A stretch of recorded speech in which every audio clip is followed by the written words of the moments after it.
Hello hi students, good morning and क्या welcome to chemistry concept. Everyday ये बोलते हैं तो हंसी आई जाती है। और आज आपको क्या सीखना है? इंटेक्स क्वेश्चन सॉल्यूशन चैप्टर के। कौन से चैप्टर के इंटेक्स क्वेश्चन आपको सीखने हैं? सॉल्यूशन के। इंटेक्स्ट क्वेश्चन में जितने क्वेश्चन थे, बहुत सारे बच्चों ने मुझे वो क्वेश्चन डाउट्स में पूछे थे, तो तभी मैंने सोचा कि मैं एक एक डाउट सॉल्व करवाऊँ, इससे अच्छा सारे क्वेश्चन करवा दूँ आज। तो आपके पास वीडियो रहेगा, तो जिन बच्चों को वो इंटेक्स क्वेश्चन नहीं आते हैं वो वीडियो को रिपीट कर लेना। दूसरा क्वेश्चन, अब इंटेक्स क्वेश्चन क्यों है ना। तो अगर आपको बोर्ड के अंदर 100 से 100 केमिस्ट्री में लाना है, तो हम क्या प्रिपेयर करें बोर्ड के लिए, या कैसे प्रिपेयर करें, वो आपका डाउट्स होगा। तो आपको इंटेक्स्ट क्वेश्चन छोड़ना नहीं है किसी भी चैप्टर का, 11 से लेकर 12 तक। क्या नहीं छोड़ना है? इंटेक्स्ट क्वेश्चन किसी को छोड़ना नहीं है, एनसीईआरटी का। और एक्सरसाइज, जिन बच्चों ने पूरी एक्सरसाइज पूरा मन लगा के दिल से पढ़ा होगा, तो उनको इतना कुछ सीखने मिलेगा एक्सरसाइज से कि पूरा नीट खाली एक्सरसाइज में हो जाएगा। केमिस्ट्री का नीट कहाँ छुपा है? एनसीईआरटी का नीट कहाँ छुपा है? इंटेक्स क्वेश्चन में और एक्सरसाइज। यानी हर एक चैप्टर का क्या प्रिपेयर करें आप? एक्सरसाइज। और क्या? Index question. और ना, जो थियरी वाले चैप्टर है हमारे 11th में, जैसे रेडॉक्स है, एस ब्लॉक है, पी ब्लॉक है, तो सब में जितने इंडेक्स क्वेश्चन है वही कॉम्पिटिटिव लेवल्स के एमसीक्यूज हैं। आया समझ में? मैंने D and A block chapter में भी आपको इंडेक्स क्वेश्चन सारे करवाए हैं, उसी में से ही जेईई नीट में क्वेश्चंस आएंगे। फिर बोलना मत कि आपने बताया नहीं था, मैंने बोल दिया। छोड़ना मत इंडेक्स क्वेश्चन कोई भी। और अभी आप नीट की प्रिपरेशन शुरू करना चाहते हो, तो चैप्टर 1 से एक नोटबुक में अलग से क्या लिख दो? सारे इंडेक्स क्वेश्चन। जेईई नीट का जो भी आप नोट्स बना रहे हो, क्या करोगे? सारे इंडेक्स क्वेश्चन समझो और लिख दो। हो गया जेईई नीट। ठीक है, चलो। इंडेक्स क्वेश्चन में सबसे पहला क्वेश्चन 2.1 लिखते चले जाओ मेरे साथ, सॉल्व भी करते चले जाएंगे हम। Calculate the mass percentage, calculate mass percentage of benzene. चलो, कितने दिनों के बाद ये नाम सुनने को मिला नहीं आपको? And carbon tetra chloride, benzene and carbon tetra chloride, if 22 gram of benzene is dissolved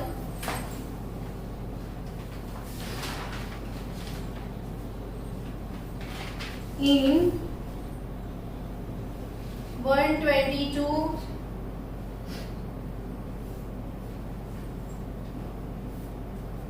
gram of carbon tetrachloride. Calculate the mass percentage of benzene. चलो, मैंने 5 मिनट दिए सबसे पहले तो आपको प्रैक्टिस करने के लिए।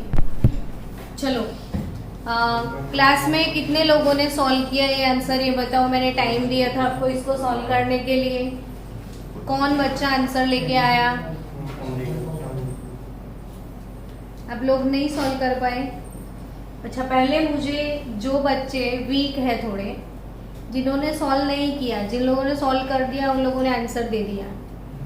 जिन लोगों ने सॉल्व नहीं किया वो समझो कि क्या कैलकुलेट करने के लिए बोला है, वो समझो क्या कैलकुलेट करने के लिए बोला है? Mass percentage. तो मास परसेंटेज को तो हम बोलते हैं परसेंटेज W/W, नहीं बोलते हैं? मास परसेंटेज को क्या बोलते हैं? Percentage W/W। अच्छा, कैसे कैलकुलेट करते हैं परसेंटेज W/W? तो कल ही मैंने सिखाया था कि वर्ल्ड का इजीएस्ट फॉर्मूला जो है वही फॉर्मूला है, W/W इंटू परसेंटेज का लगा लो 100 कुछ नहीं करना था ना। तो ऊपर वाला W यानी क्या, मास ऑफ सॉल्यूट इन ग्राम लेना था आपको, और अपॉन वाला W क्या था, मास ऑफ सॉल्यूशन था। क्या था, mass of solution in gram into क्या 100। डन। दोनों के मास तो दिए हुए हैं। कितने मास है, सॉल्यूट का मास कितना है वो बताओ, जो कम होता है वो सॉल्यूट। तो 22 ग्राम बेंजीन मिला आपको। मास ऑफ सॉल्यूशन क्या होता है, मास ऑफ सॉल्यूशन बच्चों, mass of solute plus mass of solvent.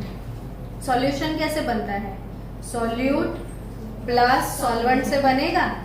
तो सॉल्यूट कौन है, बेंजीन, 22 ग्राम बेंजीन, और सॉल्वेंट कौन है, 122 gram of carbon tetra chloride into क्या करोगे आप 100। तो 22 डिवाइडेड बाय 144 इनटू 100, तो कितने परसेंटेज आए वो बताइए, 15.27। लेकिन क्वेश्चन स्मार्ट है, calculate the mass percentage of benzene तो है, एंड कार्बन टेट्रा क्लोराइड भी बोला है, तो ऑब्वियसली दो ही कंपोनेंट है ना, तो कुल मिला के 100 ही होंगे। तो एक का अगर 15.27 है तो मास परसेंटेज ऑफ CCl4 क्या रहेगा, तो अब समझने वाली बात है कि CCl4 का मास परसेंटेज निकालना है, तो mass of CCl4 upon total weight into 100, या फिर उसको 100 से माइनस करो। समझ में आया भाई। इसका मास कितना है 122, टोटल मास कितना है 144 इनटू 100, या फिर 100 से ये निकाल दो, तो आंसर इज 73%। तो था ना क्यूट क्वेश्चन, कुछ भी तो नहीं था। तो चलो इंटेक्स क्वेश्चन 2.1 के बाद नेक्स्ट हमें करना है fraction, mole fraction. Calculate the mole fraction of benzene. Hello बच्चों,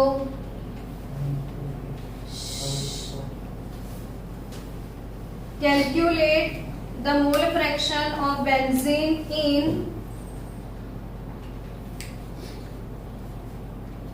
solution containing 30% by mass in CCl4। यानी सुबह से मैं बोल रही हूँ, ऐसे ही क्वेश्चन आज करवा रही हूँ। Mole fraction of benzene in solution containing 30% by mass in carbon tetra chloride. अब क्या कैलकुलेट करना है आपको, मोल फ्रैक्शन। मैं बोलूं मोल फ्रैक्शन तो आप क्या बोलोगे, x। समझ गए, मोल फ्रैक्शन मतलब क्या, x। अब 30% बाय मास, क्वेश्चन आप समझे, पहले वाले क्वेश्चन के अकॉर्डिंग क्वेश्चन है। इसमें सॉल्यूट कौन है, बेंजीन। सॉल्वेंट कौन है, कार्बन टेट्रा क्लोराइड। ऐसे जोर से बोलो, सिंपल दो चीजें हैं। कौन है सॉल्वेंट, कार्बन टेट्रा क्लोराइड। कौन है सॉल्यूट, बेंजीन। क्या कैलकुलेट करना है, मोल फ्रैक्शन। डन। मैंने 30% बाय मास का मतलब क्या होगा वो समझाओ पहले मुझे। 30 ग्राम बेंजीन, 30% W/W बेंजीन है कार्बन टेट्रा क्लोराइड में, तो इसका मास क्या, 30 ग्राम। यस, तो इसका मतलब होता है 30 gram benzene is dissolve in 100 gram of solution. यानी टोटल पेपर केमिस्ट्री का 100 मार्क का है, जिसमें बेंजीन नाम का बच्चा 30 मार्क्स लेके आया है। समझे कि नहीं। यानी टोटल कुल मिला के सॉल्यूशन 100 ग्राम होगा, जिसमें 30 ग्राम क्या होगा, बेंजीन। यानी इसका मतलब ये हुआ कि बेंजीन 30% है। Concept clear? कितने मार्क्स का केमिस्ट्री का पेपर है? सपोज 100 मार्क का, आपके आए 30 मार्क्स, आपके आए 40 मार्क्स, आपके आए 50 मार्क्स, तो किसके कितने परसेंटेज आए? तेरे और आपके। समझ गए? कुल 100 है, टोटल 100, इसमें आपका जो कंट्रीब्यूशन है वो आपके परसेंटेज। तो 100 ग्राम सॉल्यूशन में बेंजीन कितना होगा? 30 ग्राम। उसका मतलब होता है 30% मास बाय मास। अब मुझे क्या कैलकुलेट करना है? Mole fraction. मैंने पहले ही बोला बिना मोल फ्रैक्शन सॉल्यूशन का लॉक नहीं खुलने वाला है। तो आप लकी हो कि मैं फिर से मोल फ्रैक्शन का क्वेश्चन बीच में आ गया और समझा रही हूँ। और एक्सरसाइज के 5 क्वेश्चन करेंगे ना कम से कम, उसमें सारे क्वेश्चन में मोल फ्रैक्शन आएगा। तो मोल फ्रैक्शन निकालने के लिए सबसे पहला काम क्या करना है? अकॉर्डिंग टू प्रज्ञा मैम, मैंने क्या पहले लिखना है ऐसा सिखाया? सॉल्वेंट। भूलना मत कभी भी, पहले हमेशा क्या लिखो? सॉल्वेंट। फिर क्या लिखो?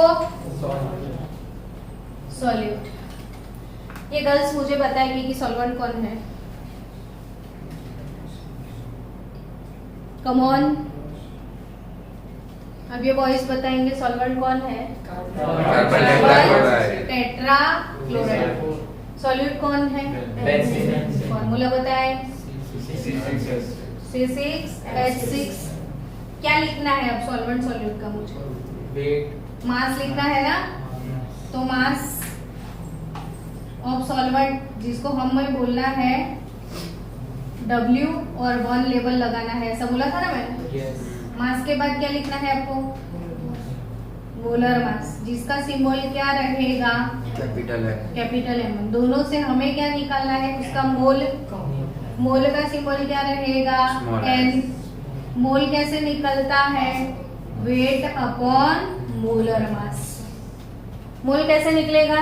Wait upon molar mass. Done. Weight कैसे निकलेगा? मोल कैसे निकलेंगे? Weight upon. चलो फास्ट मुझे बताओ कि सॉल्वेंट का मास कितना है इसमें? 30 ग्राम। नहीं, अरे 70 ग्राम।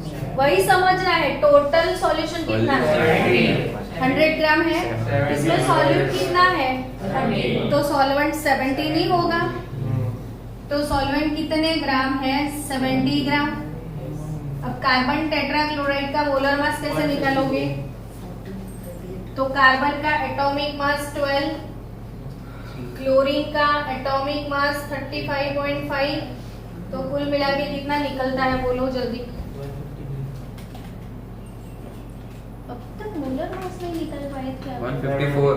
154 पक्का? हाँ, फ्रैक्शन में वो चला जाएगा। 154 ग्राम पर मोल। एग्जाम में लिखना मत भूलना, फिर बोलना मत कि पता नहीं था। मार्क्स चले जाएंगे भाई। 70/154। अब बताओ 0.43 ऐसे ही रखो अभी तो ना कर दो फिर पॉइंट में। ओके। अभी चलो इसका मास लिखो मुझे। W2 हमेशा सॉल्यूट को 2 से लेबलाइज करेंगे। मैं हर बार आपको याद दिलाऊंगी। N2 वेट अपॉन मोलर मास यानी मोल। वेट अपॉन मोलर मास यानी गिवन वेट अपॉन मोलर मास यानी क्या? मोल। वीडियो कल देख के आना, सारे होमवर्क करके आना, वेब सीरीज खत्म कर देना अपनी। मास कितना है? कितना? 30 ग्राम है ना। और मोलर मास ऑफ बेंजीन 78 ग्राम पर मोल। 12 6 72 प्लस 6। चलो मोल निकालो। मोल बाय मोल,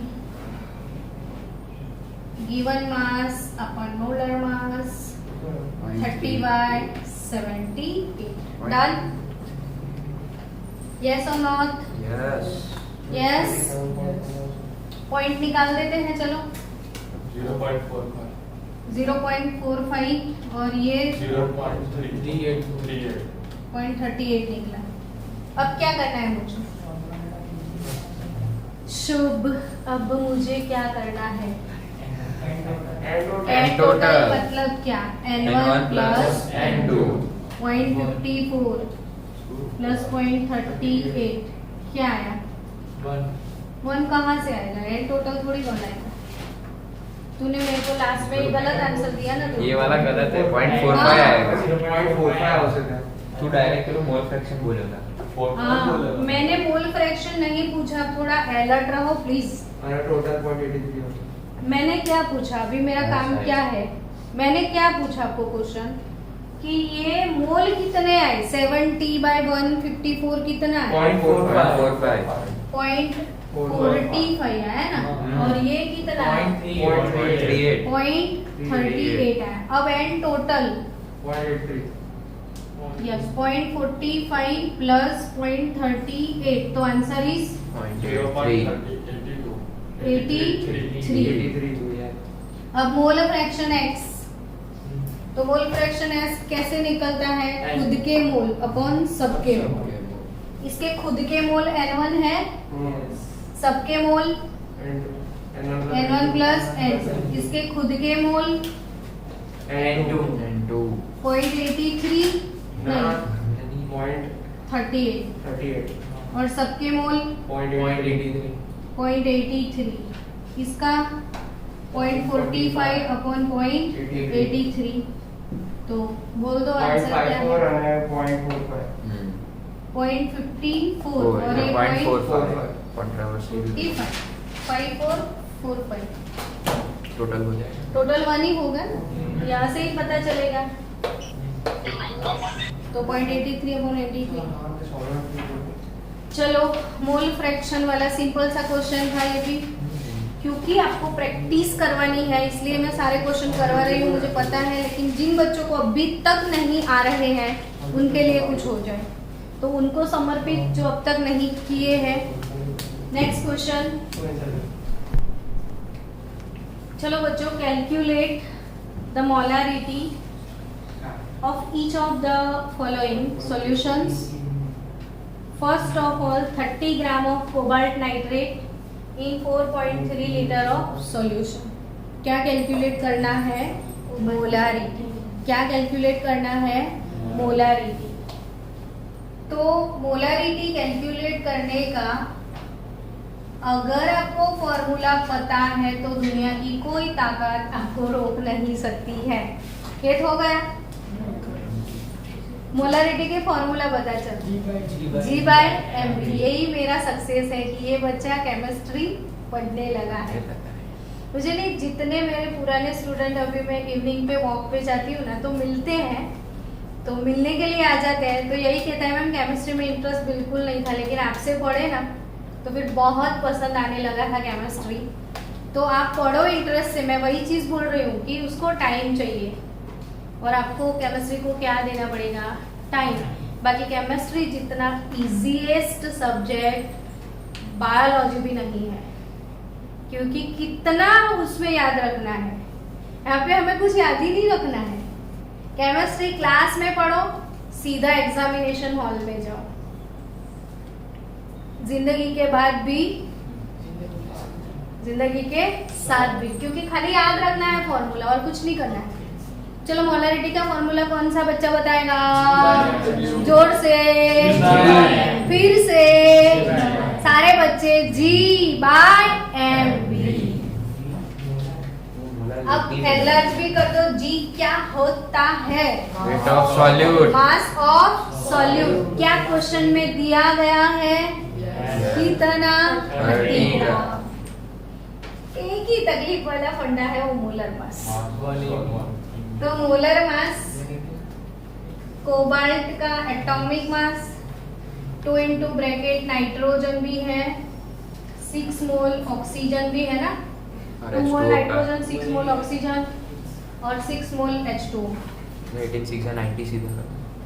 हाँ पर कोबाल्ट का कितना है, 57 समथिंग होगा, 58.7 होगा कोबाल्ट का।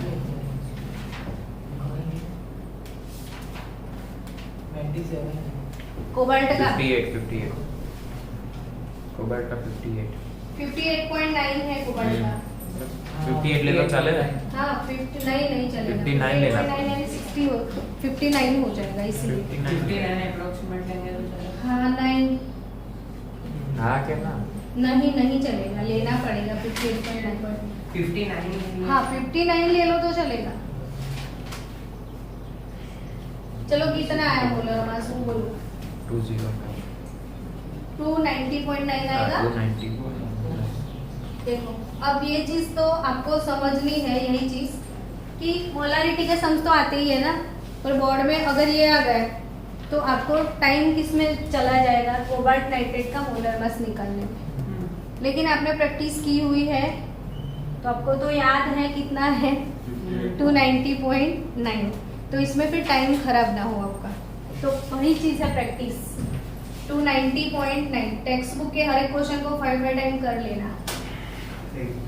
चलो वॉल्यूम कितना है 4.3 लीटर, ये वॉल्यूम ऑफ सॉल्यूशन है, ये मोलर मास है, मास ऑफ सॉल्यूट है, तो आंसर दीजिए ना। आंसर 0.02 0.02 मोलर सही पकड़े हैं क्या? सब लोग चेक भी करो, हाँ बराबर बराबर है, सही पकड़े हैं, ठीक है। चलो यानी कि इतना क्यूट क्वेश्चन था नहीं, कच्चा मैंगो वाला चॉकलेट। मोलरिटी का फॉर्मूला बताओ फिर से, G/mv, mass of solute upon molar mass upon volume of solution in litre.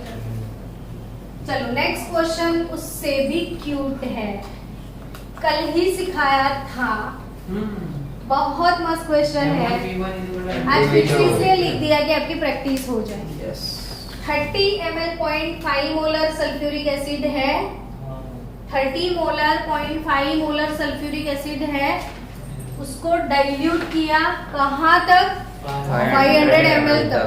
जब कोई सॉल्यूशन को डाइल्यूट करते हैं, एक बीकर है उसमें सॉल्यूशन है, आपने क्या डाल दिया, पानी, डाइल्यूट हो गया तो कंसंट्रेशन डिक्रीज हो जाएगा ना।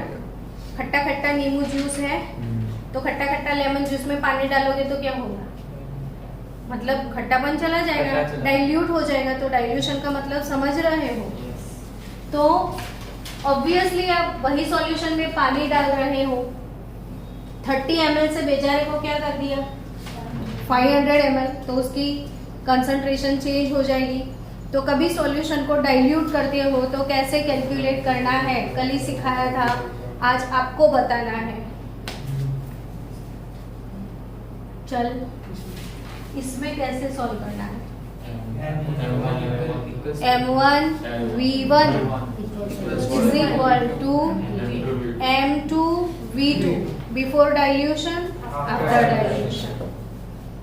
तो कैसे कैलकुलेट करोगे, M1 into V1 that is equal to M2 into V2। ये बॉयल्स लॉ वाला फंडा, P1 V1 is equal to P2 V2 वाला। तो M1 V1 is equal to M2 V2। तो M1 मोलरिटी कितनी है 0.5 है, वॉल्यूम कितना है 30 ml है, आफ्टर डाइल्यूशन मोलरिटी तो कैलकुलेट करनी है, और वॉल्यूम कितना हो गया 500 ml। तो M2 क्या निकलेगा 0.5 इंटू 30 यानी 15 हो जाएगा ना, ये तो हाफ, तो 15 डिवाइडेड बाय 500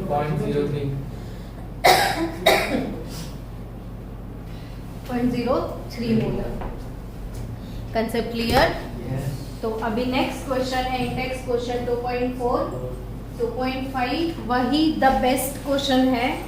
ये थोड़े सिंपल गूगली क्वेश्चन थे, कल सीखेंगे 2.4 2.5 के साथ सॉल्युबिलिटी यानी थोड़ा बहुत थियरी क्वेश्चन भी।